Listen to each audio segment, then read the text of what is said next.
Welcome to the Kids First Co-Parenting Podcast, the podcast for smart, intentional, millennial moms raising resilient kids after separation and divorce. I'm Dr. Carolyn Royster, a child psychologist, coach, and a mom. After thousands of therapy hours with kids caught in the middle of high-conflict households, I'm here to help moms like you do it differently. From peaceful co-parenting to total chaos, I've got you. Here we talk boundaries, regulation, and how to raise a great kid, even if your ex is beyond difficult. We blend science with real life, and as always, keep the focus where it matters, on raising great kids. This is Kids First Co-Parenting. Welcome, everyone, to the Kids First Co-Parenting Podcast. I am delighted to have with me today, Sol Kennedy, and he is the founder of Best Interest, which is the first AI-moderated messaging app designed specifically for co-parents. It's inspired by his own experience navigating a high-conflict divorce. Sol built Best Interest to help parents protect their peace, reduce conflict, and keep children at the center of the communication. Backed by the leading psychologist, Dr. Ramani Durvasula, Best Interest shields users from toxic or abusive language and empowers healthier co-parenting. Welcome, Sol. I'm so happy to have you. So happy to be here. Thanks for having me on. Tell us a little bit about how that started, where it came from. Sure. It's been quite a journey. As I'm sure many of you listeners can relate to, co-parenting is its own thing. Right. We didn't know what we were getting into before we got into it. And now we're deep in it. We're like, oh, wow. And that was the experience that I had taking you back to 2020, right before the COVID lockdowns. It was about a week before the lockdowns and we were separating. We decided to split homes and to start doing that thing. Obviously, it was an intense time added on to all the COVID whatnots. And we were having a really hard time, my co-parent and I, communicating. And with us, what came up was just a lot of communication. I was responding to and sending a dozen or more messages, a day. And it wasn't productive. We were talking around each other, over each other, and just causing a lot of pain to one another. And at the end of the day, we just weren't listening to one another. And so there was this moment that I remember very clearly of lying in my bed right before going to sleep. And there was that familiar ding. Co-parents who use Our Family Wizard will know that, of the Our Family Wizard, message. And in that moment, I felt my body just like tense up. My heart started racing. And in that moment, I realized there has to be a better way. Like this, someone's got to fix this. Mm-hmm. And then there's a part of me that thought, oh, well, wait a minute. I'm a developer. I've created companies before. What am I doing sitting on the bench waiting for someone else to fix this? I need to fix this. And the first iteration was actually, I decided to hire a friend of mine to sort of be that mediator between the two of us, to manage my inbox, tell me what I needed to respond to. I figured he doesn't have the same triggers I do, and that will, make things easier. And I tried it, and, there were parts of it that worked and parts that didn't. It was a little kind of weird and awkward and slow. But there was that spark of, well, this is helping me feel a little bit better about these interactions. And so then when AI came into the picture, I started playing around with it. I was playing around with my kids to make stories. Mm-hmm. We were using it for storytelling before bed. And one night after I put my kids to bed, I thought, well, what if I fed some of these messages into the AI? Well, what would it say about what I'm receiving? And it was, as anyone listening, if you've tried using ChatGPT with some of these messages, it's so good at understanding us, at understanding what's going on and parsing through these sometimes very confusing messages. And here I was feeling alone and confused, and suddenly I felt like I had an advocate, something that understood me and understood what I was experiencing. It felt very validating. And I knew that was what I needed to build with Best Interest, was a system that could help co-parents feel less alone, could shield them from the abuse that they're experiencing, and also shield them from saying something that might end up causing them problems later in court or with custody, and really protecting them. So that's really the beginning of best interest. Hmm. That's incredible. And you hit the timing so perfectly with AI just exploding, right? Yeah. And Yeah. what I really like about best interest, and tell me if I'm wrong, but it seems as though it remembers you. It knows your profile. It kind of knows your story, correct? Whereas with typical ChatGPT, if you don't have the paid version, every time you'd be putting in the context again, right? Totally. And even with Mm-hmm. the paid version, there's magic behind best interest in that we trained it on. We had a set of beta testers for about 6 months before we launched, Mm-hmm. and they allowed us to train on their data. And this then allowed us to inform the algorithm so that we were providing really helpful advice to co-parents, specifically for co-parenting. And so that's one of the key differences. And you can even, with best interest, you can actually upload your parenting plan. So it knows I everything wonder. about your situation, make sure that your messages are in alignment with your parenting plan, can be very supportive in that way. If you are using something like Talking Parents or Our Family Wizard, this is a supplement to that as well? Yeah, it can be. A Okay. lot of our customers are using Talking Parents or Our Family Wizard, and you can actually just screenshot a picture of a conversation that you're having, and Best Interest will parse it automatically. You don't even have to copy and paste. That's And brilliant. then it will give you advice on what's going on. So, backing up for a second, too, just to describe for your listeners what Best Interest is, Please. it does a few different things, but primarily Best Interest, it's a co parenting app that helps you, it protects you in your communication with your co parent. And one of the ways that it can operate is that you can download the Best Interest app without getting your co parent's approval, because we know some co parents don't want to reduce the conflict, right? I think this is brilliant. Yeah. Yeah. So you can actually download Best Interest today and experience peace today just by downloading it. You don't have to have your co parent agree to use it. They continue texting you and it will flow through the Best Interest app. Additionally, either you need some extra help or you don't want to communicate directly through the app with your co-parent, there's a coach built in, and that coach is free. So you can actually start using this customized AI coach right from day one as well. Brilliant. I mean, I often coach moms in my program to leverage AI and to use, like put in that phrase that you want to say, put in that section of your parenting plan and ask it to be clear about it. The beauty of best interest is that it's all there.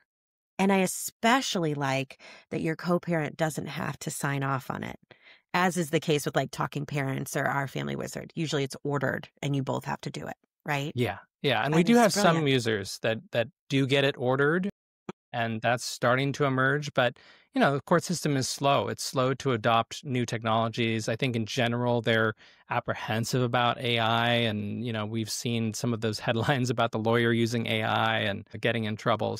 Those types of wheels move very slowly, but you can actually use best interest without needing to go that route, and you can experience relief right away. I think that's really, really amazing. What do you hear from folks about how this helps them? Or Well, how has it helped you? I yeah. imagine you're using it. Yeah, well, it's helped me personally in a couple different ways. One is, just on a personal level, I was going through so much pain, and to be able to take that pain and then turn it into a solution for other co-parents that are struggling has been really cathartic. I really appreciate that I've had this experience and that allowed me to say yes to answering the call to serving co-parents in this way. Really meaningful to me. This feels like the first company that I've created that feels like a true vocation, Yeah. that I'm really making a difference in the world. And, backing up to what you were saying about hitting this at the right time, when I was visioning best interest, co-parenting and AI had never come together before. Mm-mm. That was just something that would happen in the future. And once we launched, obviously we've changed the game. Our Family Wizard is starting to come out with some AI features, and I think there's a realization, oh, this could be really useful.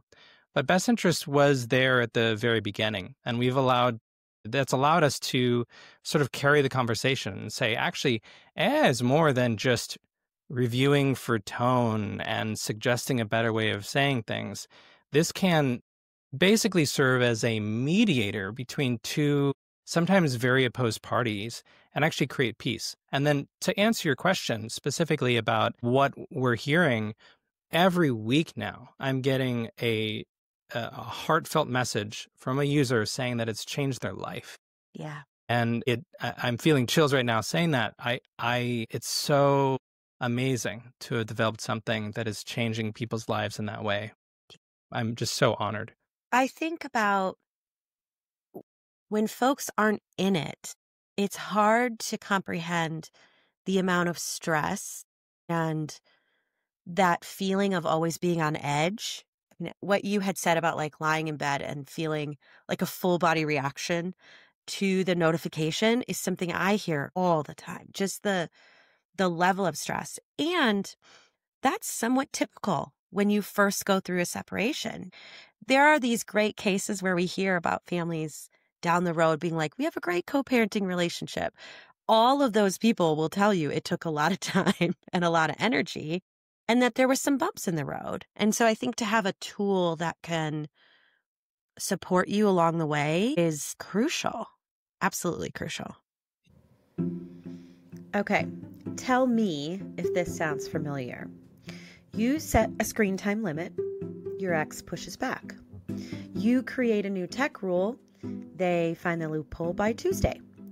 If tech across your two homes feels like a never-ending tug of war, I made something just for you. It's called the Co-Parent Tech Agreement Kit. It's a $97 bundle that ends the chaos without engaging in power struggles.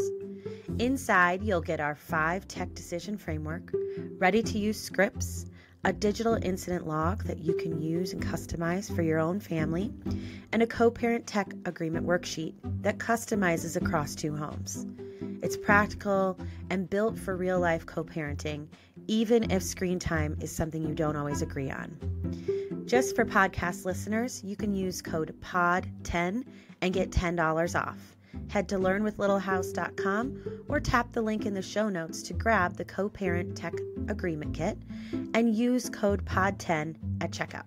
No more nagging, no more last-minute rule making, just a calm, clear, 2-home family tech plan.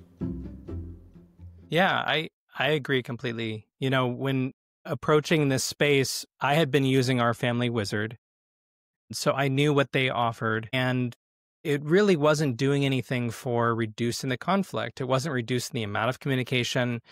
All it really does or can do is help you with your communication. So if you're on the side of already kind of doing what you can to reduce the conflict, but you're the one receiving messages that are just feeling really triggering, and it takes you out of those moments with your kids or of recreating your life, you know, that's a problem. And so best interest, we want to create this filter or this barrier, or what we actually, one of our users coined this term, a shield. So we call this the shield. The best interest shield sits between you and your co-parent so that you're not experiencing that trigger. You're getting a message that's filtered to really what is essential for you to be a good co-parent. So for instance, if you and I are co-parenting, and let's say I'm the one that's kind of triggered and frustrated, I might send a message, Carolyn, because you're always late, I demand that you're here at 7 a.m. or I'm taking you to court. Something like that, right? Yeah. We've all received those legal threats on the daily. Mm-hmm. And that can cause your blood pressure to go up and take you away from the kids. But if you were using best interest, what you would receive is, Soul would like you to pick up the kids at 9 a.m. or however. And then that allows you to do the function of the co-parenting, do the business of co-parenting. And then we indicate, oh, there's more to that message. So for whatever reason, if you want to go in and view that message later, maybe you've dropped the kids off and you're by yourself or when you're with your therapist, you can view that original message and you can still experience those triggers, because that's also very helpful for healing, is for us to feel the feelings, right? We're not trying to prevent any feeling. This is all about healing. So you go in there and you can see that original message. But in the day-to-day business of co-parenting, you're set. You're able to function in a much more efficient way. I was going to ask you because I think it's Talking Parents where they will screen a message and will either call you or tell you, a message came through and it was just way out of bounds and we're holding it. Like you don't get to have Yeah. it. We're not putting this towards you. So Yeah. Best Interest will screen out those. Definitely. And does it also do a lot of the moms that I work with, they get, it's the frequency of messages, right? Yes. So it's like Yeah. 50 messages in a row instead of one succinct. Does Best Interest help with that? Definitely. Yeah, that's really common. And it especially comes in spurts. Like if your co-parent is triggered, you might get 20, 50 messages a day and then nothing, silence. Mm. And so, yeah, Best Interest allows you for the very first time to set a boundary with your co-parent, even one that won't listen to any of your boundaries. Yeah. You say, Best Interest, I only want to receive one message a day. And what's so smart about the system is that you can set that boundary. You'll only receive one notification per day from your co-parent. But we all know this. Part of the reason why we need to stay in communication with our co-parent is in case there's an emergency. So we will review every message. And if there is a true emergency, such as Johnny's in the hospital, we need you now, then that'll come through immediately. It'll break past that setting and it will notify you. So you can still jump in there if you need to. That's amazing. Obviously, Best Interest is not pretending to be legal advice, right? Right. Or financial advice. One of the benefits of some of the other apps is that you can take them to court to show patterns of behavior. I'm assuming there's a function around that or no? Definitely. All of your messages and now your journal entries can be printed out in a format that is accepted by the courts with timestamps, unalterable records. Mm-hmm. And for your journal entries, you can also have it print out the map of where you were when you left it. Okay. And does it tell you in the printout, this might be kind of a nitty gritty question, but does it show like what they said and then what came through to you and what you, like the AI summary, I guess?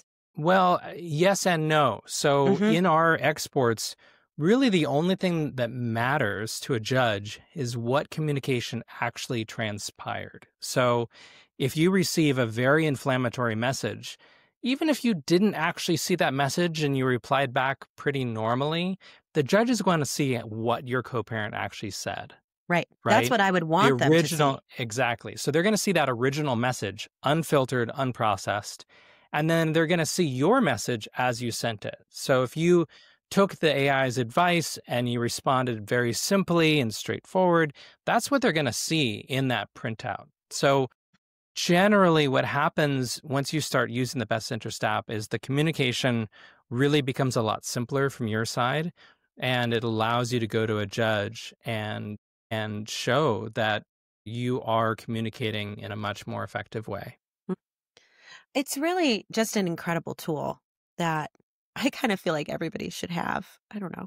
How do you think it might have changed things for you if you had had it? What do you think might have been different? Yeah, I definitely think about that. I appreciate having had the experience I did. I think of my ex as a tremendous teacher for me. She's taught me so much about myself through sometimes teaching methods that I don't agree with, but it can be helpful to go through that process. And I feel so much stronger having gone through it. And that has allowed me to build a solution for other people. Yeah. If I were able to wave my magic wand and go back and have a tool like Best Interest without having to go through the effort of building it, and it's just there, yeah, I actually probably would just go along and do that because it would have saved us so much time, money, heartache. Because the thing about these conflicts is they grow. If they're allowed, they never go away. Yeah. They never go away. I mean, I look back at some of the messages that I was sending in the beginning. I've never been a mean person. I don't have a mean bone in my body, but I was very defensive. I was very verbose. I was always trying to explain myself. Doesn't help. Doesn't help at all. And so, all of those cycles of the 20, 30, 40 messages all in a row about a very simple topic could have been filtered out and reduced. And so I think it could have really changed our trajectory quite a bit as well. One thing I respect about you that I remember from when I heard the first interview of you is you've not had this narrative outwardly or around best interest that your co-parent was the problem, the only problem. You were not to blame at all. If she could have just communicated better, it would have been better. And I just really appreciate that because I think that's real, right? In these conflictual situations, even the most amicable separations, people are going through a major life stressor and kids are involved and we all want what's best for our kids. And so I very much respect that about you. That's one of the reasons I was interested in this app is just, I've never heard you be like, yeah, she was the whole issue. And if I could have just gotten a rein on that, because it takes two to tango. No one's perfect. And I'm not a huge fan of that term, the two to tango, because I think it's used in the court. It is. In a way that sort of victim shames, because I do think that there are situations where, one co-parent is kind of creating the conflict and the other doesn't know what to do. But it's a dynamic, right? It's always a dynamic. And I think that it's very natural when you're just starting out. If you're listening and you're just starting out on this journey, it's super natural to go into that victim mindset. But the victim mindset doesn't allow you to heal and grow. And so the sooner you can kind of get out of that and realize, wait a minute, for some reason I was attracted to this person, we decided to have kids together for some reason. What were those reasons? Why am I here right now? What's going on for me? How can I show up in this relationship in a better way to support my kids? And there's so many nuggets of wisdom that can be gleaned from going through that healing journey and getting out of the victim mindset and realizing, yeah, so this hurts a lot, but I am playing a role and the role can shift because when one person changes the dynamic, then the whole thing has to shift. For any relationship, let alone co-parenting, it has to shift when you shift.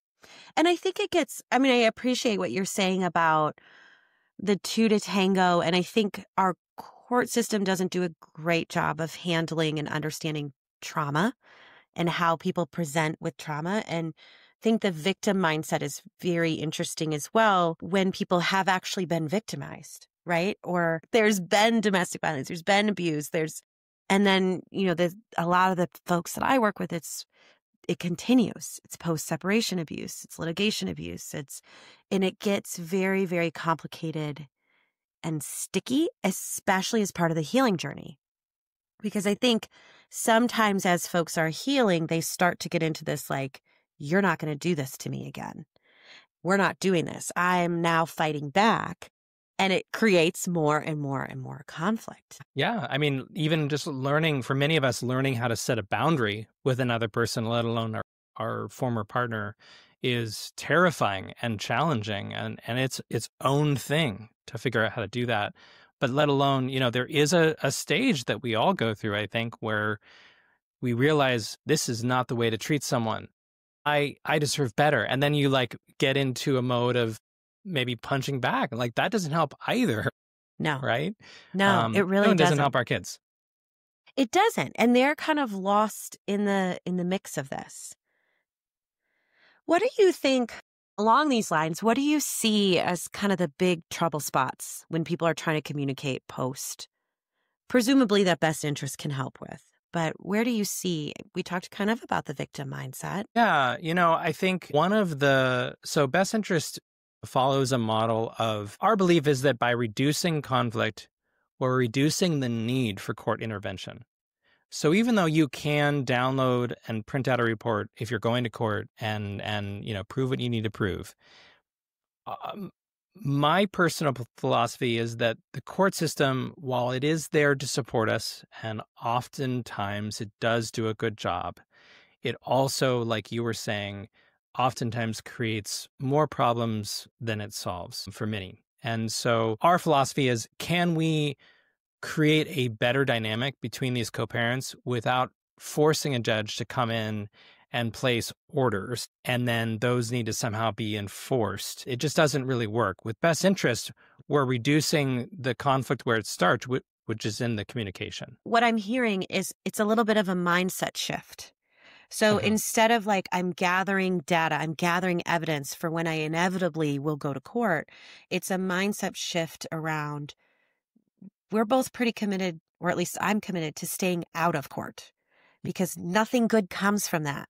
You know, even if you do get a strict parenting plan, if you do get a very strict order for something, there's always room for conflict around it. It doesn't matter how well written it is.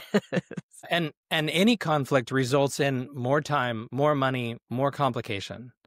And what I hear from my co-parents is that it's kind of a situation where you abandon all hope. You know, you do hear a lot of success stories, but even in a success story, this whole system is built on a winner and losers model, right? Which makes no sense. These are parents of children. There are no winners and losers. There's only losers when it comes to the family court system, honestly. Yeah. So and the losers are kids. yes. The kids are the ones that lose. Yeah. And you know, just circling back to the progeny of best interest, when I was trying to come up with an idea for the name, what to name this company, best interest was quickly rose to the top because that was the term that I heard most in the family court system. And every time they said, what's in the best interest of the kids, I thought, do they really know? Because it doesn't seem like they do. And so best interest really is, the name is talking about what we're here for, which is for the kids. We service the parents, but if we can improve the lives of just one child, then that's a huge benefit to society, reducing family trauma, generational trauma. So that's why we named it that. Are you stuck in a high conflict co-parenting situation? The Best Interest app uses proven techniques endorsed by Dr. Ramani herself to reduce conflict and protect your peace. Join thousands of co-parents finding relief. Get 22% off a yearly subscription with code LittleHouse22. Download Best Interest from the App Store or the Play Store today. And I think there's a lot of power. One of the pieces that I keep coming back to is that just one parent can use best interests. You don't both have to be on board. My work is very similar in that, where when I'm coaching moms, there often is this kind of lack of hope that you're talking about, of like, we're just resigned to being in this really difficult dynamic for a long time. And I've heard, moms say, like, am I doing this till they're 18? Like, is that what we're signed up for? But there's so much power in shifting your own mindset and controlling what you can control. And so it might be totally crazy town over there, but if you're being more present because you're not so caught up in the communication stress, that is a gift, and that does help your children. Yeah, we're, as co-parents, sometimes, especially in the high conflict dynamics, we're put into what sometimes feels like the impossible situation. I talk about that on my podcast. It's like there is no way to turn where this feels better except inward. If we can do what we can to adjust our mindset, adjust the way that we're responding, just be really curious about what's happening inside of us, that's where peace comes. It comes from within. Because there is no external peace. Family court it just really doesn't seem to be designed to reduce conflict or create peace. It's really unfortunate. It doesn't feel good, like you said. Even if you quote unquote win, it doesn't feel good. I think about how you hired someone to read your emails. And sometimes I'll do that for moms. I'll read through stuff and kind of summarize and be this sort of mediator. And what's so interesting about it is that something that is totally triggering for you may not be triggering at all for me. But you have to remember, you've been partnered with this person for a very long time. Have the backstory, you don't. So Exactly. I'm guessing you can put in there something like, money has been a huge stressor for us. And for many years, I'm just making up a scenario. Like, he thinks that I'm wasteful with money. And so this is why this message irritates me. I love that idea. And we're definitely going to be introducing more tools like that. Right now, what we do is we learn based on the communication that comes in and the way that you respond. And so from that, plus uploading your parenting plan, we get pretty good at learning the dynamic, learning the challenging points, and then customizing our recommendations towards the way you prefer to respond, that you have found has reduced conflict the most. But you could say, this isn't quite my tone. Or, it sounds a little loosey-goosey here. I mean, loosey-goosey is not a really good term, but can you make it stronger? Can you make it less strong? Yeah, and also just to clarify something for your listeners, Best Interest is never going to actually send anything on your behalf. We're not a mediator in that way. We're not going to take control of the conversation for you, but we serve as a coach. So when you send a message, we're going to say, you might want to say it this way, and here's why. And then you can choose to send that, or you can choose to edit it and customize it and work on it more. So you always have the final say on what gets sent. I think that's crucial because people are a little afraid of AI too. Like it's going to take over. I mean, I don't know. I personally really like it. So yeah, AI is not to the stage where it can be trusted in that way. It does require some handholding and some. It's just important to have that awareness and that power to change it when you need to. So what is next for Best Interest? What are you excited about? What's growing? What's changing? Tell me what's lighting you up these days. I mean, honestly, every time I get a message saying that we've helped someone's situation for the better, it lights me up. I smile. And, we're growing really fast, and that's very exciting. And we're growing really quickly. It's so exciting to see people not only say that is something they're willing to trust and try out, but then to actually have a direct impact in such a important aspect of their lives. It's just really inspiring to see people adopt our technology. I've noticed you've been growing on social media, and I've been seeing it out in the world a little more. It's very exciting. And you have a podcast. Tell us about that. I started a podcast earlier this year on this topic, on the topic of co-parenting and high conflict. And, it comes from a perspective of that here we are faced in this really challenging experience where we have this relationship that we're really struggling with, and it feels impossible. And what can we do? Because we can't fire our co-parent, right? We're stuck with them for better or worse. We have these kids that we love so dearly and we want them to be successful. Okay, so what do we do? And that's really the question behind the podcast is how do we cope in this sometimes impossible situation? Co-parenting beyond conflict. We'll definitely link that so folks can listen to it. And I think at some point I'll be on there too, which is really exciting. Absolutely, yeah. We're going to be interviewing in a couple weeks. Yeah. I have been following it, and the guests you have are just really interesting, top-notch people. It's not a surfacey podcast. It goes pretty deep, which I appreciate. Thank you. Yeah, I chose from the beginning to have it be an expert-led podcast. I could ramble on and on about co-parenting. It's an opportunity for me to learn and to hear from experts that have been doing this for a lot longer. And so we have on lawyers, therapists, coaches, kind of the whole gamut of people that have chosen for whatever reason to support co-parents, which, by the way, I think is always a very interesting exploration on the podcast of, okay, why are you doing this? Why did you choose this a profession? Yeah. I think it yields a very interesting response. We'll dive into this, but similar to you, I think my experience is people don't find their way to this work by accident. It sure seems like it's touched their life in one way or another. It's a calling. Yeah. It is. Yeah, it's a vocation. Because it's not easy. It's not easy work. And so it's very emotional. It's very triggering. It's many, many, many things. And it's never really done. You're kind of always pursuing. Yeah, I mean, it's one of the most challenging human relationships that you can be in, being a co-parent, because it's filled with emotion. It's filled with decisions that have to be made. Plus, you add on, the divorce and all the things that happened financially, the rejection. There's a lot that needs to be processed that typically in our culture isn't really processed. And then you throw these two people together and they need to make these really important decisions. Like, no, that's not a recipe for success.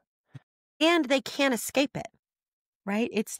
You can't just decide you're not going to engage. I mean, I guess you could, but then you wouldn't see your kids, So that's not really a choice.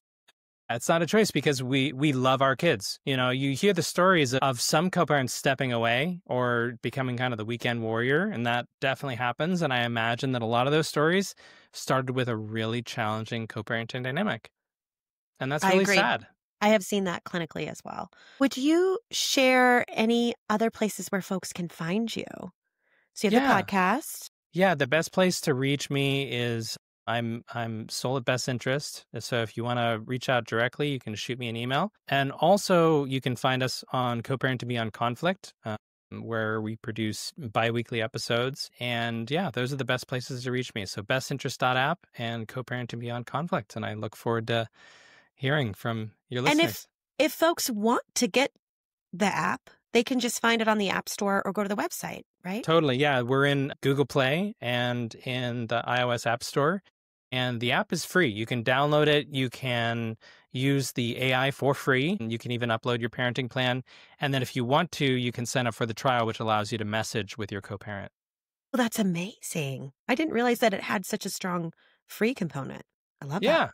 Yeah, it's important because AI, we're all kind of trying to get used to AI and is this helpful or not? We've never used it before necessarily. And this allows you to just toe in and see, oh, this is actually really helping me. Yeah. That's wonderful. We'll link all of that in the show notes. And we also have a great code, Little House 22. If you do a paid version of the app, you can get a 22% off, which is kind of nice. And yeah, reach out to me as well. If you have any interest in getting on this app, I'm happy to share how to get there. Thank you so much. This is a great conversation. Thanks so much for listening to this episode of Kids First Co-Parenting. The best way you can support the show is by following, rating, and reviewing wherever you listen to podcasts, and by sharing it with another mom who could use the support. You can also connect with me on Instagram and Facebook at Learn with Little House, where I share daily tips and encouragement for moms raising kids through high conflict divorce. And if you're ready to go deep and get more tools, scripts, personalized support, and coaching, come join us inside the Kids First Co-Parenting community. You'll find the details at learnwithlittlehhouse.com. Until next time, remember, your kids don't need you to be perfect. They just need you to be steady and grounded, and as always, to put them first. Thanks for being here.